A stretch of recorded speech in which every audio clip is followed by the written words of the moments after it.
السلام عليكم ورحمة الله وبركاته.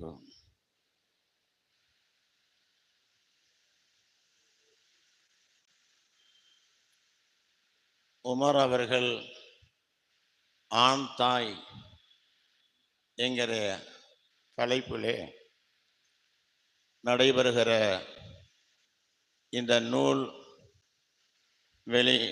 வெளியீட்டு விழாவினுடைய தகுதி மிகுந்த தலைவர் அவர்களே, மேடையை அலங்கரித்திருக்கிற கவிஞர் பெருமக்களே, ஆண்டோர்களே, சான்றோர்களே, சமுதாயத்தினுடைய கண்ணியத்திற்குரிய பெரியோர்களே, குறிப்பாகவும் சிறப்பாகவும் இஸ்லாமிய வரலாறுகளை மிக தெளிவாகவும் துல்லியமாகவும் அவர்களுக்கே உரிய அந்த அற்புதமான குரல் வளத்தில் இஸ்லாமிய வரலாறுகளை எல்லாம் அற்புதமாக பேசுகின்ற சொல்லின் செல்வராக இருக்கிற மரியாதைக்கும் மாண்புக்கும் உரிய அண்ணன் அவர்களே, பெரியோர்களே, ஜமாத்தார்களே, இது போன்ற குரானிலே அஷ்ஷுஅரா கவிஞர்கள் என்ற தலைப்பில் ஒரு அத்தியாயமே இருக்கிறது. குரானிலே கவிஞர்கள் என்கிற தலைப்பில் ஒரு சூறாவே இருக்கிறது, அத்தியாயம். அதற்கு பெயர் அஷ்ஷுஅரா, கவிஞர்கள்.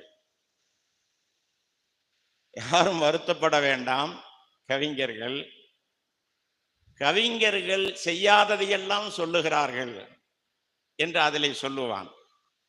சொல்லிவிட்டு சொல்வான், பொய்யையும் கற்பனையையும் கவியிலே கலப்பார்கள் என்று சொல்லி அல்லாஹ் சொல்லிவிட்டு சொல்லுவான், அல்லாஹ்வின் இறைவனின் அச்சமுடையவர்கள் அப்படி சொல்ல மாட்டார்கள்.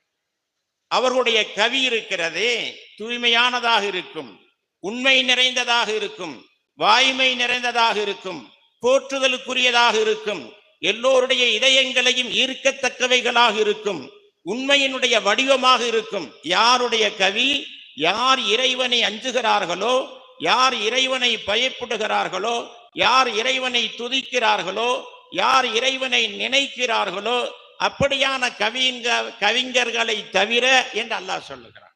நல்ல கவிஞர்கள், இறைவனை அஞ்சுகிற கவிஞர்கள் உண்மையைத்தான் சொல்லுவார்கள். பொய்யும் புரட்டும் அதிலே இருக்காது, கற்பனைக்கு அங்கே இடம் இருக்காது.